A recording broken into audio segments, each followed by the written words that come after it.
ओम शांति। आज 14 मई 2022। परमात्मा शिव कहते हैं, मीठे बच्चे, शरीर निर्वाह अर्थ कर्म फल करो, लेकिन कम से कम 8 घंटा परमात्मा को याद कर सारे विश्व को शांति का दान दो। आप समान बनाने की सेवा करो। आज का प्रश्न है, सूर्यवंशी घराने में ऊंच पद पाने का पुरुषार्थ क्या है? उत्तर है, सूर्यवंशी घराने में ऊंच पद पाना है तो भगवान को याद करो और दूसरों को भी कराओ। जितना जितना स्वदर्शन चक्रधारी बनेंगे और बनाएंगे, उतना ऊंच पद पाएंगे। पुरुषार्थ कर पास विद ऑनर बनो। ऐसा कोई कर्म ना हो जो सजा खानी पड़े। सजा खाने वालों का पद भ्रष्ट हो जाता है। आज का गीत बजा है, इस बात की दुनिया से कहीं और ले चल। ओम शांति। यह है बच्चों की प्रार्थना, किन बच्चों की जिन्होंने अब तक नहीं जाना है। तुम बच्चे जान गए हो कि इस बात की दुनिया से बाबा हमको पुण्य की दुनिया में ले जा रहे हैं। वहाँ सदैव आराम ही आराम है, दुख का नाम नहीं है। अब अपने दिल से प्रश्न पूछा जाता है कि हम उस सुखधाम से फिर इस सुखधाम में कैसे आ गए। ये तो सभी जानते हैं कि भारत प्राचीन देश है। भारत ही सुखधाम था। एक ही भगवान भगवती का राज्य था। गॉड कृष्णा, गॉडेस राधे या गॉड नारायण, गॉडेस लक्ष्मी राज्य करते थे। सभी जानते हैं, अब फिर भारतवासी ही अपने को पतित भ्रष्टाचारी क्यों कहते हैं। जानते भी हैं, भारत सोने की चिड़िया था। पारसनाथ पारसनाथनी का राज्य था। फिर इस भ्रष्टाचारी अवस्था को कैसे पाया? पारसनाथ पारसनाथी मतलब लक्ष्मी नारायण, लक्ष्मी और श्री नारायण का राज्य था। फिर इस भ्रष्टाचारी अवस्था को कैसे पाया? परमात्मा बैठ समझाते हैं, मेरा भी यहाँ ही जन्म है, परंतु मेरा जन्म दिव्य है। तुम जानते हो हम शिव वंशी हैं और प्रजापिता ब्रह्मा कुमार कुमारियाँ हैं। इसलिए बाबा ने समझाया है, पहले पहले ये पूछो, गॉड फादर को जानते हो? कहेंगे फादर है ना, फिर संबंध क्या पूछते हैं, पिता तो हो ही गया। शिववंशी तो सभी आत्माएं हैं, तो सब ब्रदर्स हैं। फिर साकार प्रजापिता ब्रह्मा से क्या संबंध है? तो सभी कहेंगे पिता है ना, जिनको आदि देव भी कहते हैं। शिव हो गया निराकार बाप, वह इमॉर्टल ठहरा। आत्माएं भी इमॉर्टल हैं, बाकी साकार एक शरीर छोड़ दूसरा लेते हैं। निराकार शिववंशी हैं, उसमें फिर कुमार कुमारियाँ नहीं कहेंगे। आत्माओं में कुमार कुमारीपना नहीं होता। प्रजापिता ब्रह्मा के बच्चे हैं तो उसमें कुमार कुमारियाँ हैं। शिववंशी तो पहले से ही हैं। शिव बाबा पुनर्जन्म में नहीं आते हैं, हम आत्माएं पुनर्जन्म में आती हैं। अच्छा, तुम जो पुण्य आत्माएं थी, फिर पाप आत्माएं कैसे बनी? बाबा कहते हैं, तुम भारतवासियों ने अपने आप को चमाट लगाई है। कहते भी हो परम पिता, फिर उनको सर्वव्यापी कह देते हो। पुण्य आत्मा बनाने वाला बाप को तुमने कुत्ते बिल्ली पत्थर ठिक्कर सब में ठोक दिया है, अर्थात सर्वव्यापी कह के भगवान की ग्लानि कर दी है। वह बेहद का पिता है जिसको तुम याद करते हो। वही प्रजापिता ब्रह्मा के मुख द्वारा ब्राह्मण रचते हैं। तुम ब्राह्मण फिर देवता बनते हो। पतित से पावन बनाने वाला एक ही पिता ठहरा। उनको सबसे ज़्यादा तुमने डिफेम किया है, इसलिए तुम्हारे पर धर्मराज द्वारा केस चलेगा। तुम्हारा सबसे बड़ा दुश्मन है 5 विकारों रूपी रावण। तुम्हारी है राम बुद्धि, बाकी सबकी है रावण बुद्धि। राम राज्य में तुम कितने सुखी थे, रावण राज्य में तुम कितने दुखी हो। वहाँ है पावन डायनेस्टी, यहाँ है पतित डायनेस्टी। अब किसकी मत पर चलना है? पतित पावन तो एक ही निराकार है। ईश्वर सर्वव्यापी है। ईश्वर हाजिरा हजूर है। कसम भी ऐसी उठवाते हैं। ये सिर्फ तुम बच्चे ही जानते हो कि भगवान इस समय हाजिरा हजूर है। हम आंखों से देखते हैं, आत्मा को पता पड़ा है परमपिता परमात्मा इस शरीर में आया हुआ है। हम जानते हैं, पहचानते हैं। शिव बाबा फिर से ब्रह्मा में प्रवेश हो, हमको वेदों शास्त्रों का सार और सृष्टि के आदि मध्य अंत का राज बतलाए त्रिकालदर्शी बना रहे हैं। सुदर्शन चक्रधारी को ही त्रिकालदर्शी कहा जाता है। विष्णु को ये चक्र देते हैं। तुम ब्राह्मण ही फिर सो देवता बनते हो। देवताओं की आत्मा और शरीर दोनों पवित्र हैं। तुम्हारा शरीर तो विकार से बना हुआ है ना, भल तुम्हारी आत्मा अंत में पवित्र हो जाती है, परंतु शरीर तो पतित है ना, इसलिए तुमको सुदर्शन चक्र नहीं दे सकते हैं। तुम संपूर्ण बनते हो, फिर विष्णु की विजयमाला बनते हो, रुद्रमाला और फिर विष्णु की माला। रुद्रमाला है निराकारी और वह जब साकार में राज्य करते हैं तो माला बन जाती है। तो इन सब बातों को तुम अभी जानते हो, गाते भी हो। पतित पावन आओ तो जरूर एक हुआ ना। सर्व पतितों को पावन बनाने वाला एक ही परम पिता है। तो पतित पावन मोस्ट बिलीव्ड इनकॉर्पोरियल गॉडफादर ठहरा। वह है बड़ा बाबुल। छोटे बाबा को तो सब बाबा बाबा कहते रहते हैं। छोटे बाबा अर्थात ब्रह्मा बाबा को। जब दुख होता है तब परम पिता परमात्मा को याद करते हैं। ये बड़ी समझने की बातें हैं। पहले ये बात समझानी है, परम पिता परमात्मा से आपका क्या संबंध है। बाबा ये सर्विस के पॉइंट्स बता रहे हैं कि सबसे पहले ये प्रश्न पूछो कि परम पिता परमात्मा, जिसको आप परम पिता परमात्मा कहते हो, उनसे आपका ताल्लुक क्या है, उनसे आपका रिश्ता क्या है, संबंध क्या है। शिव जयंती तो मनाते हैं। निराकार परम पिता परमात्मा की महिमा बड़ी भारी है। जितना बड़ा इम्तिहान उतना बड़ा टाइटल मिलता है ना। बाबा का टाइटल तो बहुत बड़ा है। देवताओं की महिमा तो कॉमन है। सर्वगुण संपन्न, 16 कला संपूर्ण। बड़ी हिंसा है काम कटारी चलाए एक दो को, आदि मध्य अंत दुख देते हैं। ये है बड़ी भारी हिंसा। अभी तुमको डबल अहिंसक बनना है, मतलब जो है काम विकार से भी मुक्त, और जो है दूसरी स्थूल हिंसा जो है किसी को दुख देना, किसी को मारना पीटना, इन सभी से भी मुक्त बनना है। भगवान वाच, हे बच्चे तुम आत्माएं हो, हम परमात्मा हैं।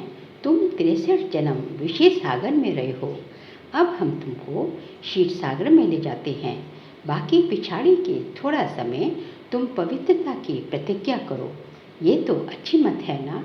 कहते भी हैं हमको पावन बनाओ। पावन आत्माएं मुक्ति में रहती हैं। सतयुग में है जीवन मुक्ति। बाबा कहते हैं अगर सूर्यवंशी बनना है तो पूरा पुरुषार्थ करो, मुझे याद करो और औरों को भी याद कराओ। जितना जितना सुदर्शन चक्रधारी बनेंगे और बनाएंगे, उतना उतना ऊंच पद पाएंगे। अभी देखो ये प्रेम बच्ची देहरादून में रहती है। इतने सब देहरादून निवासी सुदर्शन चक्रधारी तो नहीं थे, ये कैसे बने? प्रेम बच्ची ने आप समान बनाया ना। ऐसे आप समान बनाते बनाते देवी झाड़ की वृद्धि होती है। अंधों को सज्जा बनाने का पुरुषार्थ करना है ना। 8 घंटा तो तुमको छूट है। शरीर निवाह अर्थ धंधा आदि करना है। जहाँ भी जाओ कोशिश करके मुझे याद करो। जितना तुम बाबा को याद करते हो, गोया तुम शांति का दान सारी सृष्टि को देते हो। योग से शांति का दान देना कोई डिफ़िकल्ट नहीं है।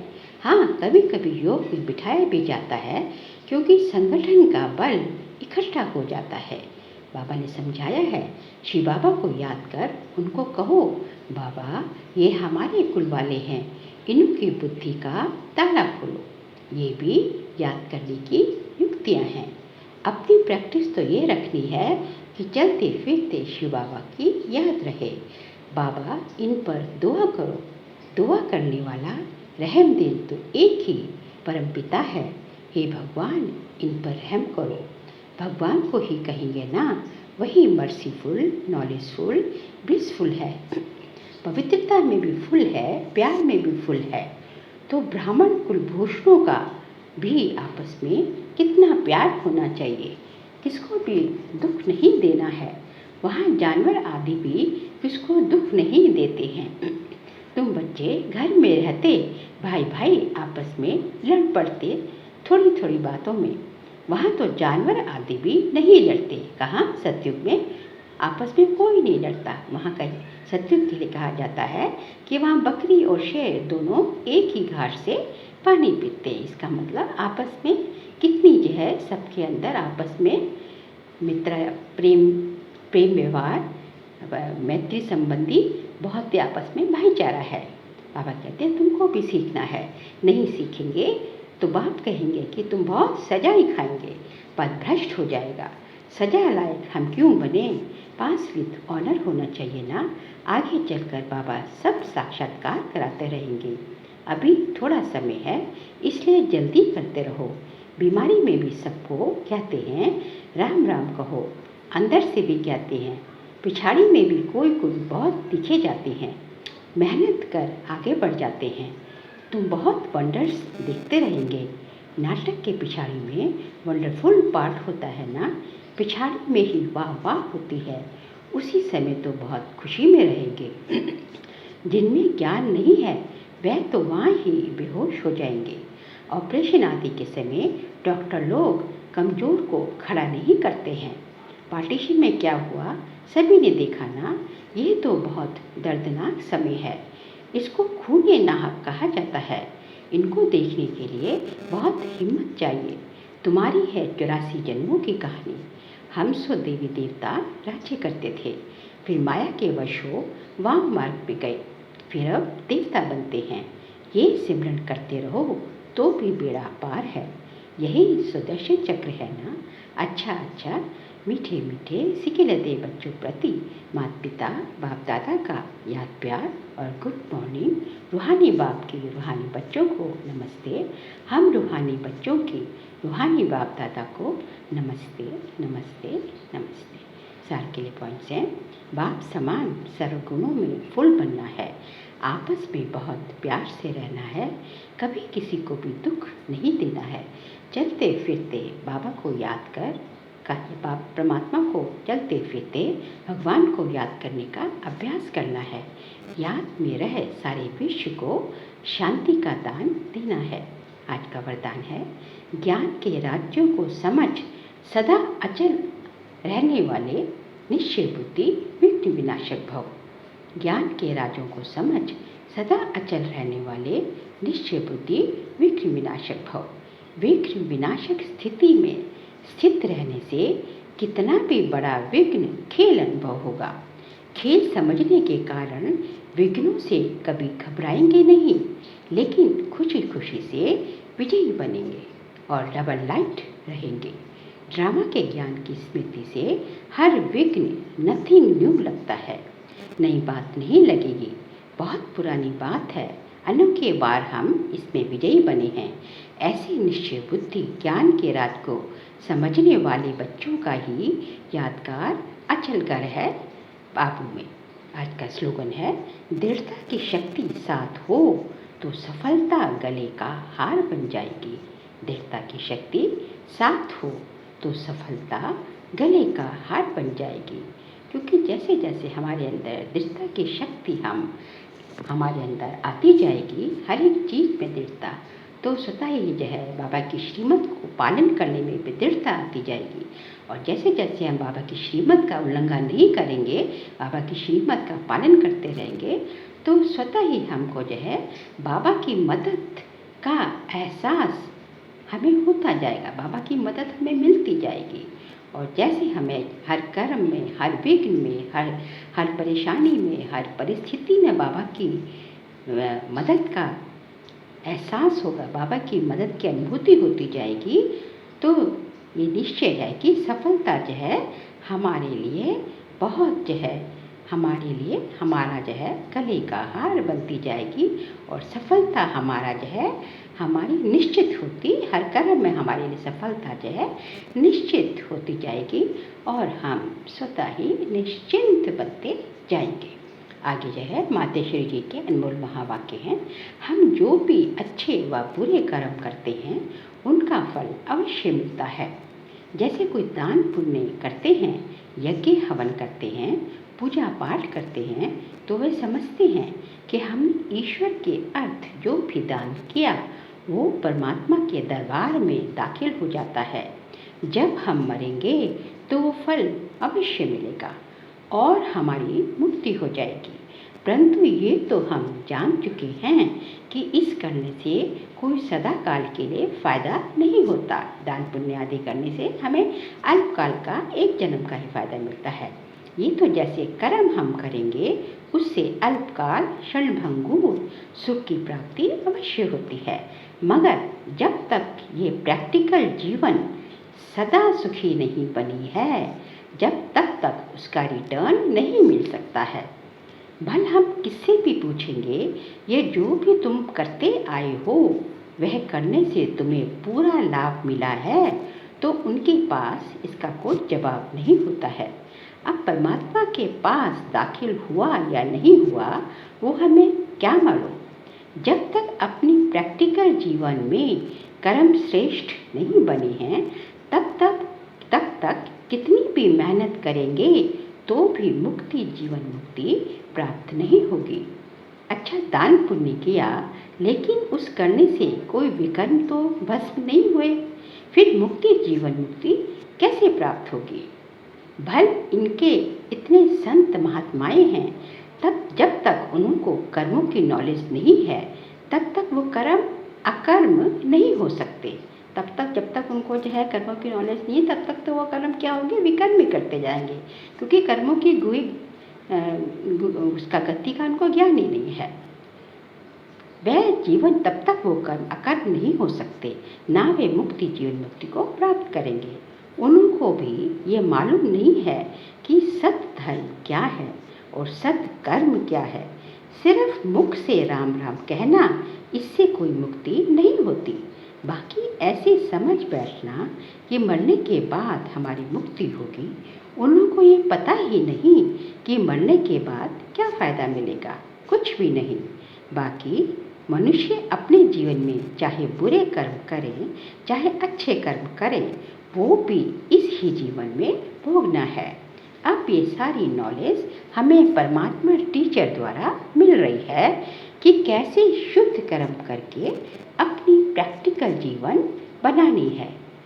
तो जितना जितना जो है हम जो है कर्मों की गुए गति का ज्ञान हमारे को मिलता जाता है, तो हम अपने कर्मों को जो है सुधारते हैं। अपने कर्मों के और जो नए अपने जो है अभी जो है वर्तमान के कर्मों को जो है हम अच्छे कर्म करते हैं, सुकर्म करते हैं, और जो पुराने जो हमारे जो विकर्म हो रखे हैं वो सब जो है विकर्म विनाश करते हैं। मतलब आगे के लिए हमारे जमा का खाता जमा करते हैं, पुण्य का खाता जमा करते हैं और पुराने पापों का खाता चुकाते चुकतो करते हैं। तो इस तरह जो है हमारा जीवन जो है सुखी जीवन बनता जाता है। अच्छा, ओम शांति।